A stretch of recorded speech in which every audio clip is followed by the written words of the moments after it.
and welcome to Newsroom. I'm Sharmeen Ali. Prime Minister Imran Khan has expressed his satisfaction about the preparations for the opening of Kartarpur corridor coming up on the 9th of November, which is just a few days away. So he's happy with the arrangements, and also he waived the requirements earlier last week that the Indian pilgrims who will be coming from India, the Sikh pilgrims who will be coming from India, will not have to be carrying their passports, and they'll only be required to have an ID card, and also they will not need to register 10 days ahead of time, and also that they're not going to have to pay the fee that is going to be required at other times for this particular opening. So in a movement, in a gesture of kind of outreach to the Sikh community and to welcome them here at the opening of Kartarpur corridor, which is supposed to mark the 550th birth anniversary of Baba Guru Nanak Ji, he has made these announcements for the Sikh community in India who will be coming as pilgrims to Pakistan. Also, Pakistan has rebuffed New Delhi's new map that they've shown of India, which includes Gilgit-Baltistan and Azad Jammu as Kashmir as their territory. So all different moves being taking place by the Indian government concerning Azad Jammu and Kashmir, statements that are coming out and etc. and about Gilgit-Baltistan, especially after October 31st, when the revocation of Article 370 and 35A has actually come into effect, and all the administrative measures that the Indian government plans to take following this date. We'll also be talking about how the Foreign Office summoned the Afghanistan chargé d'affaires in Islamabad over the alleged harassment of Pakistani diplomats in Kabul. Now their cars were being bumped by motorbikes, etc., and they were being harassed by people on their way to the consulate. So this was a matter that was taken very seriously and brought up by the Foreign Office with the Afghan chargé d'affaires here in Pakistan. We'll be talking about that as well. And in some good news, Prime Minister Imran Khan has announced a need-based scholarships program that will benefit 200,000 children for scholarships. This is going to be based on the needs of the children who actually deserve a scholarship, and it will be merit-based. And out of this, these scholarships are going to be awarded over the next 4 years. And 50% of these scholarships will be given to women. Prime Minister Imran Khan tweeted, "I will launch the largest ever needs-based undergraduate scholarship program in the history of Pakistan today. 200,000 scholarships will be awarded over the next 4 years, 50,000 every year, 50% of these for women to promote human capital development under my SAS program umbrella." So that's a very positive development, because that is the need of the hour in Pakistan, is to develop human resources and to invest towards the education of the youth. So I have with me in our studio today Brigadier Shahid Jagir, who is a senior analyst who will be discussing all these issues with us. Very pertinent issues, sir. Thank you so much for joining us again, and you're here quite often and we're grateful for that. Sir, what I'd like to begin with now, Kartarpur corridor opening is very, very significant, that in light of the tensions with India right now, with the firing going on across the line of control in occupied from the Indian side into Azad Jammu and Kashmir, that's happening, and the revocation of Article 370, the heightened tensions that have been there, and especially since the Pulwama incident in February, we're having this big movement of peace where the Sikh community is concerned, and to facilitate them, we're opening this Kartarpur corridor to allow them into the country even without a passport. Thank you very much. I would like to start by saying this thing, that we are not against India. We don't have hate against India. We have the principal differences with the Indians. Right. Now, in that, Kashmir is the point or the issue which is top on the list. Now, having said that, the 1974 protocol calls for an agreement between India and Pakistan for the visit of the religious shrines of each other. Mm-hmm. Now, Pakistan has been and will always abide by all the protocols or the agreements which it has signed, whether it is with India or any other country of the world. the second important thing is that Pakistan has always respected the minorities. Yes.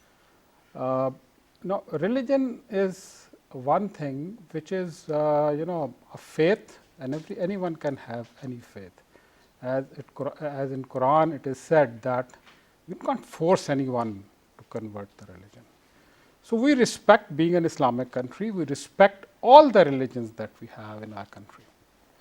We have 6, and this About 30 Baba, to 50,000 Sikhs in Pakistan, I believe. Guru Nanak, the last day he spent about last 18 years of his life on this Kartarpur Gurdwara. And for the interest of the viewers, this shrine was built in 1925, Okay. which was destroyed by the floods, and it was Government of Pakistan which rebuilt it in 2004. Okay. This much respect we have for the minorities. Right. And Now, it's come out to be this beautiful It building. is a that, beautiful, we're seeing and pictures when of I it. was serving It's in the amazing. army and I was posted in Sialkot, I used to see our Sikh brothers serving in the Indian army. They used to come and they used to pray over there across the border. Right. So, the significance for the Sikh pilgrims who are going to be coming from India, it's huge, because this is supposed to be one of their most holiest shrines in their entire religion. It's the second holiest. Okay. Now, one is the in Gurdwara Nanak Sahib, which is there, and this is the second one. Right. Because that is the place of birth of Guru Nanak, Okay. and this is the place where he finally met to the God. Right. And So we say that he spent the last 18 years Last of 18 his years. life there, and he passed away there, but the Sikhs say that he never died, he disappeared. Yes. So that's the site where he Over finished there, his life in whatever way. in that, I happened to visit that also when I was serving over there. On one side there is Hindu, what they call as wherever they buried and burned, and the other side is the grave. So that is how we respect the Pakistan, respect its minorities. And that's how it has to be. Now, So- another very okay. important thing over here is that in order to build this corridor, about $17 million, have been spent, in which 2.2 almost is being contributed by the India, and 14.8 is being contributed by the Pakistan. But that shows the manifestation of the concept of religious minorities freedom Right. that we give in our And the country. importance that we've given to them as well, when we look at the investment made to keep the Sikh community Exactly, happy. exactly. And this is not just significant to the Sikh community in India. India has the largest Sikh community in the world in Punjab, and then Haryana, it's 24 million. And then the rest are in the United States, in Australia, and in Canada. Exactly. Canada's deputy prime minister is a Sikh Yes, now. Sikh. And there are a lot of, there's a huge Sikh diaspora all across the world And you as well. see the help which has been extended to the Kashmiris who were living in New Delhi and others, where the Hindus have been after them. They were given the protection by the Sikhs. Yes. And even they opened up their gurdwaras for their living and all. They have, in in a few of the incidents, they have transported the females from central India to Indian occupied Kashmir under their protection. Absolutely. So now the opposition has criticized the government that it's a security risk to not ask for a passport. Is it a security risk? How much of a security risk is it to not have a passport and just bring an ID card? Is it too much reliance on the Indian side to do the vetting of the pilgrims who are coming? I think Sikhs as a community, are very friendly to Pakistan. One. Second, I don't think anyone going to a shrine, when we go to Makkah, we would never, carry the arm. That is what the order And naturally there will be security checks on this side as well. But security checks must be there. There is a requirement, and there will be some system coming up. And there will be immigration and tests all over things, there and but everything, yeah. it will not follow the protocol like the typical protocol when you visit another country. So, those protocols will be relaxed. Like the Prime Minister has said that all those who will be visiting on the day of inauguration, their visa fee will be waived off. Yeah. So, this is a very, it will enhance the people to people contact, and when this people to people contact will be enhanced, the people will be, the Punjabis will be able to see that how much Pakistanis are liberal, open, and respect their minorities. Right, and so other people who are opposing this waiver of the passport to be presented, they're saying, and also just making it easier for the Sikh pilgrims to come, they're saying it's undermining the issue in occupied Kashmir by cooperating with Indians and all. But I think in this case, it's important to separate religion from politics, which is what we're trying to do. One absolutely one is that you must we must separate the religion from the politics. The second thing is that we have not backed down on our principal stance on Kashmir. Our principal stance on Kashmir is the same which was in 1947. We are the one who have raised this issue very strongly again in the UN and in the other areas also. Yeah.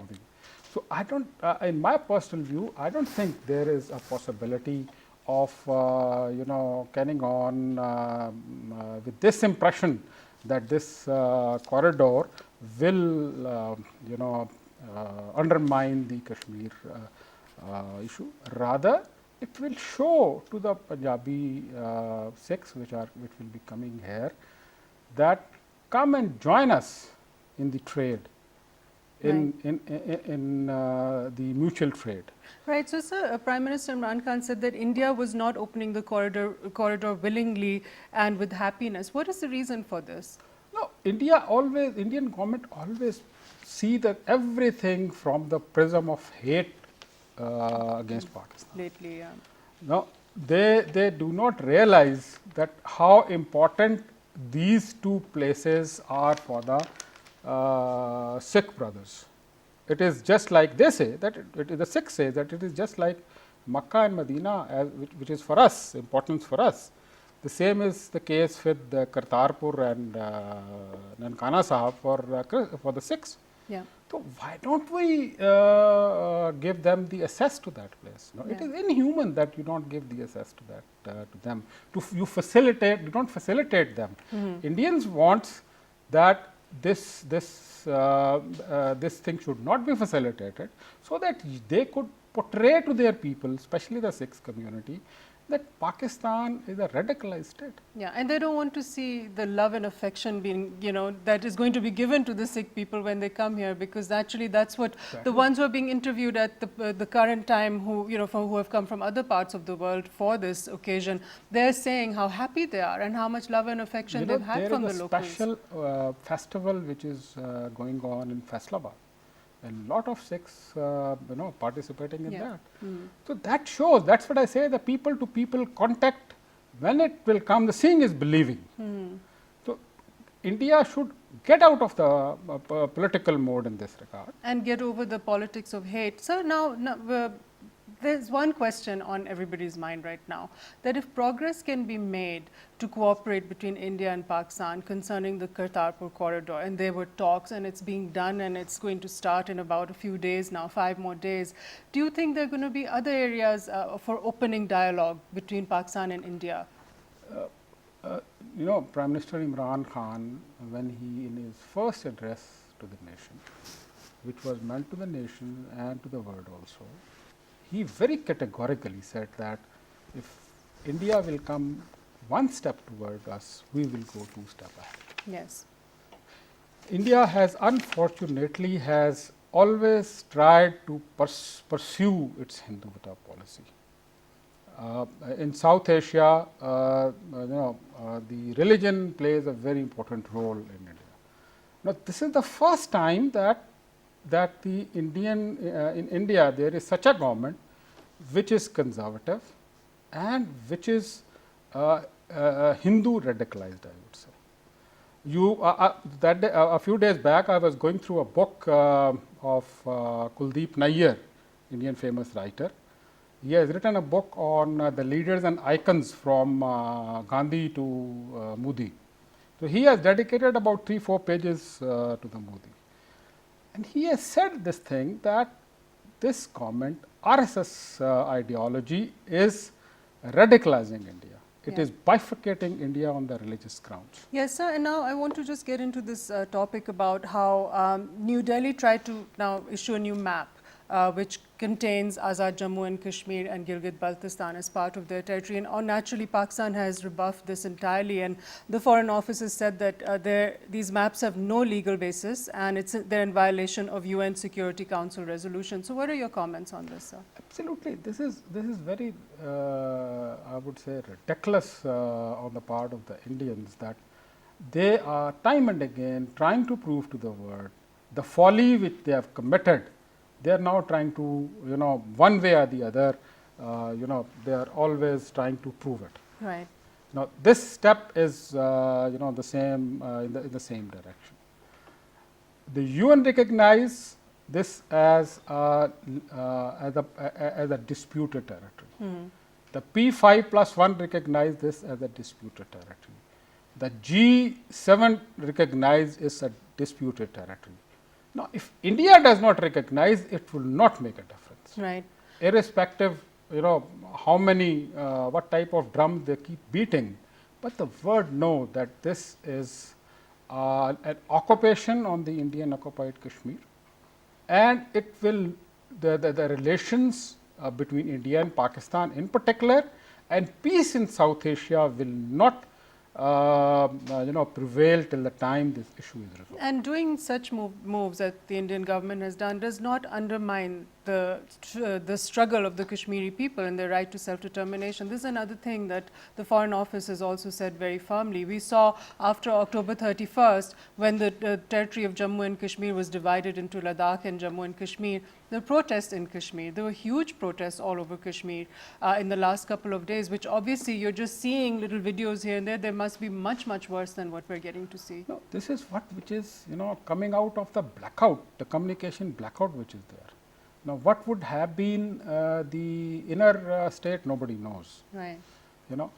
But the fact of the matter is that the Indians have illegally occupied the Indian occupied Kashmir, and this is starting affecting the India as a whole. The Manipur is one example. A few days back, this Indian veteran Nagaland leader had also condemned this thing, because all the states, princely states, which have joined, India after 1947, they are now worried. Because they are worried, because today it's Kashmir, tomorrow it's going to be another independent state which is there. Exactly. Tomorrow maybe it's going to be Assam. So it stirred up their sentiments, so and they their feeling of insecurity. They will lose their identity. They will lose their right, because this this Nagaland, Article 371 of the Indian Constitution gives this same right which was given to the Kashmiris under Article. So what are the chances that the Indian government is going to, Prime Minister Modi's government is going to start revoking their special statuses of the other states that have special status? No, that is what they are worried. That is what they think. But do you think that's going to be the next move that they might do? See, I would say that this is an ideology which is now coming into the mind of the Indian thinkers and writers, which are secular. You listen to Jaswant Singh and his writings. He says this thing, that the Indian society is being polarized. Kuldeep Nayyar I have talked about. There are many in the world which are talking about this thing. So all this, it's really very sad, because in my last visit to India, which was a few years ago, we were in Chandigarh, we were in Punjab, and it was one of those places where you found to be just amazing in the sense that you had a Gurdwara next to, a temple, a Hindu temple, next to a mosque, next to one of those darbars of saints, Muslim saints, and all the different communities were visiting each other's places of worship as a show of respect. this was India, and this is a beautiful idea that they have over there. And I used to say, this is lovely, this should be happening everywhere. And now you're seeing all of that kind of disintegrate, and now it's all about Hinduism and Hinduism and Hinduism, and everybody else is just being treated so cruelly and awfully, starting from the Muslims. Then you see Christians, and who's going to be next? This is what the Hindutva is, the RSS ideology. Now, Modi and its key parliament members, they are all followers of the RSS ideology. Yeah. Now, this RSS is the one organization which was banned in India 2 times. Yes. The RSS was the one which surely killed Mahatma Gandhi. Right. And you never know, the only attack which happened on Qaeda-Azam also, Right. maybe because of from them. Yeah. Because they are the one, they are so fanatics that they talk about that Akhand Bharat, and it should be only Hindus who should be talking, who should be living in India. We don't fight in these type of activities in Nepal, which is Hindu religious state. Right. No, there is nothing. And as this such. is because of the RSS And narrative. You have visited India. You would have seen that even the common Hindu is not that fanatic. No, they're not. He is They're- very they're liberal. Very nice people, actually. Very nice Very people. welcoming to Pakistanis as well. Exactly. So this is in every society, you have people of one thinking. Out of in that group is always bifurcated by fanatics Yeah. and liberals. Unfortunately, they're being That if polarized. the fanatics come overtake them, then the whole society becomes like that. Yeah. So I think the Indian people have to be It very is not careful the Indian of which direction they're being Indian taken. people in particular and world in general has to see Yeah. that can they afford India being taken over by radicalized Hindus Yeah. with such a big army, with atomic arsenals. Right. So we were talking earlier about now the visit of the EU MPs to Indian occupied Kashmir. Again, we've been seeing a wave of right-wing movements all over the world. And now you're seeing that those MPs that were taken to Indian occupied Kashmir, they were all supporters of Islamophobia, etc. And they were sort of from right-wing parties, Marine Le Pen in France, etc. So what are your comments on that? And then after that, they really didn't help at all the Kashmiri situation. I will just say I will just quote the comments of British MEP Theresa Griffin, which we had given to Al Jazeera. To be absolutely clear, the group of far-right MPs currently visiting are not in any way an official delegation. They do not speak for the European Parliament. So this is as far as the European Parliament is concerned.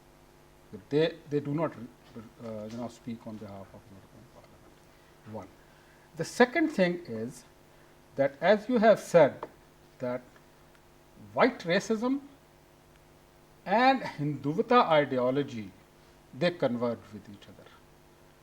And this visit was organized by a think tank lady of Indian, which was sponsored by the Indians, and given a look of an official visit. Right. It was all organized by a PR firm, basically.